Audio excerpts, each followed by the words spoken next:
Are we live? I forgot how this works. We're not live, but now we've ruined it to the rest of the world. We will be live in 2 days. Is it working? It is, literally. And do you know what I was going through my head at that point then? Was thinking, I was like, I'm going to be a bit territorial here and go, because when we first started, you were like, you have to say hello. And then because I'm the co-host in the little box. Yeah. And then I thought, well, it's been my show for the last 5 weeks. Right. It's been 6 weeks. It has been 6 weeks. 6 weeks. It's been a very long time. So hello, everyone. I'm here. I am alive. I've just been not in the best of health, which is why you should always have income protection, because it's very important. Just a little plug there. But yeah, no, seriously, health is very, very, very took for granted. Honestly, you don't realise. I said to you, didn't I, before we come on? I didn't realise how healthy I was till I was unhealthy. Yeah. And then when you realise, you think, like day to day, I do a lot of shit all day, every day. And I just sort of do it. And it's just like, that's just how I am every single day. And my husband's always like, honestly, I don't know how you do it, like, I don't understand how you do it. And I'm like, it's just, I don't know, I just do. And then when I couldn't do it, I was like, oh, this must be what it's like to be normal. Like everything I was doing, I was like, oh my God, it's so painful. It's so hard. Everything's really everything was such an effort. Like I was doing a couple of calls because I was still been working, obviously, like as much as I've got income protection, at the end of the day, income protection is not it's not a day off. When you're self-employed, especially, it's not a day off work and you're still going to get paid. If I take my income protection, I'm going to lose a certain percentage because it can only give you up to 70% anyway. And I'm not wired like that. Like if I can work, I'm working. So obviously I was working, but nowhere near like I normally am. And honestly, it was just like, I'd be like, oh, spoke to people. Only it's like I've spoke to just 20 people a day and I'd just be still bouncing about at 12 o'clock. But yeah, it's been interesting. So unfortunately, I wasn't physically, visually satisfying enough for this LinkedIn Live. Well, you've been doing posts as well, because you keep calling yourself Smeagol. I do look like Smeagol. Funny enough, for Valentine's Day, I was buzzing with myself because I found Keo, like, quick, like, story bit. When I've got I've got really big eyes. Like, I've got massive eyes. I don't know whether you can proper see, but, like, I've got really big... now we're right close. Big, massive googly eyes. I have that noise, like, I've just had to stop myself from saying a very strong swear word there. So I've got very big eyes, and when I've got no eyelashes, like I've got dead dark hair, but like my hair everywhere else apart from my head is fair. Blonde. Yeah. So when I've got no mascara on, I've got these huge eyes and it just no eyebrows. He all used to, like, when we first got together, he used to be like, oh, and I'd go, I know I look off, and he's got, no, it's a bit like Gollum, and I was like, oh. So it just sort of stuck. So it's like Gollum, Smeagol, and at Valentine's Day I got him this I got this card off Etsy, and it was a picture of Gollum, like on his, like, being a creep with his little strands of hair, holding up a bouquet of flowers saying, my precious. I was buzzing with myself. And so I've literally looked like Gollum for 7 weeks. So I'm sat in a van. I haven't moved. I'm not hidden or being captured by anyone and like against my will. The lads are inside now. Like the house is starting to get really like not nearly finished, but it's getting to a point where they're doing a lot of stuff and it's noisy. And the stairs are going in today. So there was nowhere in the house I could be where it'd be quiet. So I said to the electrician, can I sit in your van? Because the builders are shocking. It looks like cement mixer's gone off in there. So I was like, can I sit in your van, Nick? And he's like, yeah, if you want. So I'm sat in the electrician's van and the house is just outside with everyone. So I love it. You just got a crazy life. Have you had anybody like reach out and be like, where have you been? Where was going on? It was funny because I did a TikTok must have been about 3 weeks ago when I thought I started to feel better. Like I got antibiotics and stuff and I started to feel better. And I was like, oh, I think I was doing that thing I always do where I force myself to do more than I should be doing. Yeah. And I was like, I'm fine. Monica on Friends where she's like, I'm fine. Like that. That's what I was like. So I was like, I'm going to start. If I start doing my content again now, I'll feel miles better. So I got up, started, recorded, looking like Smeagol. I was like, I don't care. I'd rather do it than not do it. I feel like very anxious that I haven't done anything for a long time. And then literally got hit again and was like, oh no, they're not the right antibiotics, should be on this. And then I just stopped. And then on Wednesday, I'm gonna talk non-stop now for Good. ages. Like I feel like I'm going. It's because I haven't spoke to you for ages. And then the other day when I got my proper, like last week when I got my proper antibiotics that have actually finally worked, by Wednesday I was like, holy shit, I actually feel human again. Like my God. Yeah. So then my friend straightened my hair for me, and then I had this like it was like it wasn't a speaker, I had a speaking event, but it was the head teacher of a school had asked me to come in and speak to the staff about like mortgages and insurance, about, you know, children's cover and stuff. And I was buzzing because it's one of the first ones I've done in a long time. And obviously I was a bit worried, thinking I don't feel 100%, but I think it's what I need. Yeah. And honestly, like, I don't think I'm anything great. I really don't.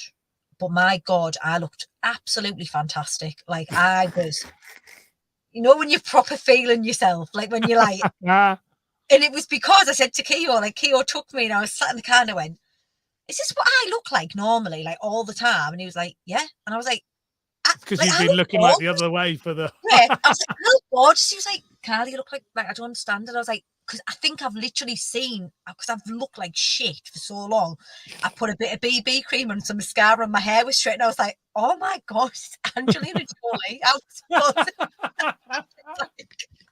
So I got home after my talk with Mint. Like, it was really good. I loved it. Like, loved speaking to people. And I got back home and the kids were still out. And I thought, right, sod it, I'm going to do some content, right? Sat there, recorded, like I just couldn't stop. I was like, boom, boom, but over and over and over again. By the end, because how many videos I'd done by the end of it? How many? 43. Videos? 43. So have you got 43 drafts just sat 43 there? drafts, right? And that's why I put that TikTok out saying, by the way, heads up that you're going to see like 6 months worth of this white shirt, because I literally like, I thought, that's a new you, because people don't, we gave away the secret at the beginning of this show and you said, is this being live today or not? But like the reality is, like, you do like costume changes and everything to do. I have to, at the end of the day, sometimes you've got to do it round what you need to do, and because I've felt so shit, I was like, I'm taking full advantage of this. So but now I still feel all right. Like, I look all right. I don't look so much Angelina Jolie now, but like I look better than Smeagol. So yeah, it's been very intense, but it feels so good to be back. So good. One thing I wanted to ask you, because you touched on there, because it's just to be a quick update, really. So we'll dive into it properly next week, but it's just people knowing you're still alive, and that I haven't just taken over the show and interviewing random people who do work for you. I wondered why my views had gone down. Yeah, people, they have gone down. You know, that's because I started getting bit. No, I've got no one for it. No one. When we did this show, I was like, we do this show, it'd be great, because we finally get to share like what we're like, but in public. But I was like, and I bet you I'll get people like message me and go, oh, you work with Karla. Not a single person has ever gone, you're that guy from. They just go, oh, I love you, Karla. Karla's wicked. I was going to say, I've had loads of businesses doing this. Yeah, of course you have. And it's one of those things. It's like when interviewing your staff afterwards and they go, Karla's shown me how to do this thing. You do realize I'm the person that showed Karla how to do that thing. I've never claimed to know. I always say, Ash is amazing. That's not my fault. That people are just choosing to come to me and say, sorry. We've even got people doing it, you know. Like, I love when people go to me, I just want to be like Karla. I'm like, well, trust me, you don't. I was like, it's quite a lot of work. You don't always look like Angelina Jolie, you know. No, I certainly don't. I've still been. I actually still, because I've totally forgot that I did this, and I did it. This is what I mean about. Do you know what I'm going to be? I'm going to say it because I actually am quite proud of myself of how resilient I've been. You know, when people like, for me, there's always an excuse if you want it to be an excuse. Like, you have to. If you want to do something, you'll find a way of doing it. And like I've always said, I've said it over and over again on the show, I will never miss an episode of the show, because I've when I say I'm going to do something, I'm committed to doing it. Yes, I wasn't the one doing it, but the show still ran because I found a way to be able to still continue. I never just stop. And I'd been asked by Aviva to do this global treatment seminar, like, you know, like webinar thing, the thing online. And I thought, I feel horrendous. I'm like literally ill, but I'm going to do it because I don't want to let them down. And it was like obviously unexpected. And I did it. And I think I could have been better because I physically felt very aware of how rough I felt. But because I felt so rough, I had a lot less filter as well. You know, like when you sort of, Yeah. when sometimes you're quite tactical and you think, I should have said it like that. I was very ruthless, Yeah. very ruthless. I was just like, because in my head I was thinking, like we did this full talk on it, and there was me and Frank, the owner of the director of Further, who creates global treatment, and at the end, like we were talking like for about say 30 minutes. At the end, there was questions, and one of the questions someone asked, like one of the examples, I was like, they said something. I really, really want to use it. I think it's amazing. I'm all in for it. I just find it really hard to find the time to bring it up. And Gemma couldn't even get to the end of a sentence. Are you for real? Like, is that real life? Like, I'm stood here dying on my feet. Literally, don't want to do anything other than lay in bed and cry. And I've put on a brave face and made sure I'm here because I don't want to let anyone down. And you're telling me you don't have 13 seconds to explain global treatment to a client who may need to use it in the future to save their life. Like, what? Like what? And it puts it into perspective that some people are different than other people. Like some people they're gonna do what they need to do no matter what, because they're committed, and they've got a lot of pride, I suppose, in the fact that if they say they're going to do something, they're going to do it, and they stick to it. And then people who will find any excuse to blame someone else and do something else, and it's because of this or it's because of that. No, it's not because of anything. It's because you didn't do it. End of. Unless it's something extremely severe, the only way that things don't get done is because you've chose not to do them. And like, I know that I could have took full advantage over the last 6 weeks, and I could have said, do you know what? No, I'm not doing it. I'm going to chill. Or like when my grandma was bad, I could have said, no, it's really bad. Really, I could not do it. No, I didn't, because it's important. And that this business is a representation of me. And sometimes you just have to grit your teeth and go through it. I'm not saying that you don't need time to obviously I didn't work hardly any as much. And like I say, I got the girls to fill in for me. But there's ways, is what I'm saying. There's ways. Yeah, no, there is. I also think one thing that because I actually used you as an example on a discovery call, was so funny you saying that, because it was a similar thing. So it was a couple of weeks ago now. But one of the things someone said to me, like obviously this guy came in, and I don't know what he was making, but because one of the questions is how much turnover, I think it said like 40-50 grand as an advisor. And he was like, that's all great, Ash, but I just don't have the time. And I was a bit like, I was like, look, I'm really sorry. I was like, that's not true. That's bullshit. And I was a bit like the filter. I was like, that's bullshit. I was like, you're making 40 grand a year, and I've got advisors who are doing 20 to 200, 300, 400,000 pound a year, and they do every fucking day. So there's no way. I was like, you just lazy. I was like, but don't tell me. And I wasn't that cool because I don't have any space. So I was just, but I was like, that's my thing. I don't like is when people go, I don't have the time.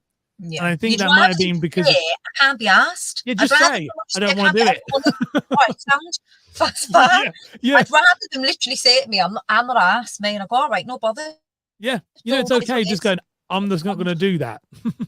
Yeah, but I got a big shock because on Friday I did a Assist Network. Asked me, someone reached out, this lovely lady from the network, and she asked me if I could speak on panel for this the start of International Women's Day, equity and equality, and how like it is in my business and things. And I was like, oh God, like I've done stuff for insurance, I've done stuff for like schools and things that's always coming back to insurance, but I've never done something that's really completely outside of, what do you do? Just like, we want to listen to what you've got to say.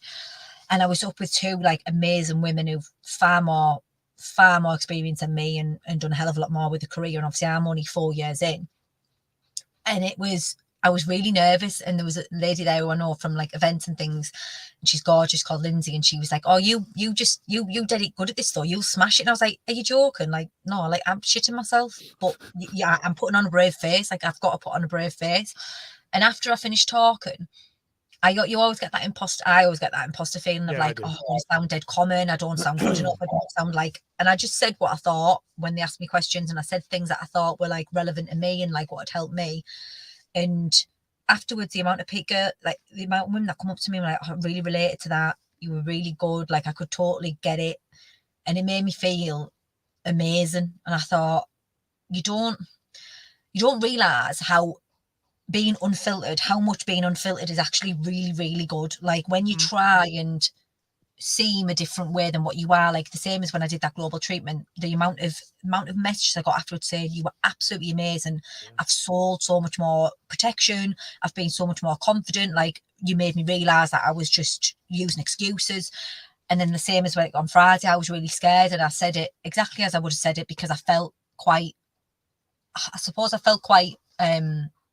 liberated, because I'd been feeling so bad, and it was so much effort for me to go and like to put on a brave face. I thought, well, no, if I'm not gonna, I'm gonna just be me. Yeah. And it worked. And it was really nice to know that they actually just liked me for me, not because I was saying I've done X amount a year, or not because I was saying I've got this many staff, or I've seen this many people. I was just telling them what motivates me and how I believe things should be. And it resonated with so many people. And it's just, I suppose, just what I'm trying to say, it's a nice reminder to people that if you don't want to do something, don't do it. If you want to make excuses, that's fine, but you're never going to get anywhere by doing that. So don't blame other people for it. Just be you, be unfiltered, and try and be comfortable in what you're happy to accept. And that's I think you start to understand yourself a lot more. Like I've realized in the last 6 weeks what I'm happy to accept in terms of my minimum and what's important. And it's given me a lot of clarity on what is, I don't have to work 1 million hours a day to be able to do the things I want to do. Sometimes I am a busy fool. Sometimes I'm wired that way, but it's also shown me that there is ways of doing things, and there's ways of making sure that physically and mentally you don't always suffer because you've got other responsibilities. There's ways of doing it so that you can have it all the best way possible. It's just trying to manage expectations and time and prioritize things properly. So there is ways of doing it. I love it. You're literally on a roll, and I'm very aware that it's like 20 minutes in. You're probably getting tired. And you're probably absolutely dying. Yeah, you will be. I'm going to bed. After that, I'm going to bed now because I'm you're done in after that. I'm shattered from sat here in a van for 20 minutes. Yeah, well, we've also been talking for like an hour and a half before this. Yeah, so, this is what it must be like to be Keo. Keo sits in a crane all day and comes home and says, "I'm knackered." I'm like, really? You're really tired. It's hard tired. work sitting though. Sitting is hard work. Sitting on your ass all day. It really is. So yeah. Anyway, I was going to say any parting words, but we don't want to start that train again because we'll be over a million. You've already given us many. It's wicked. Sorry. It's really lovely. I will say it's really lovely to have you back, and I'm looking forward to joining next week and cracking on with all the crazy stuff we can talk about from there. Busy ahead.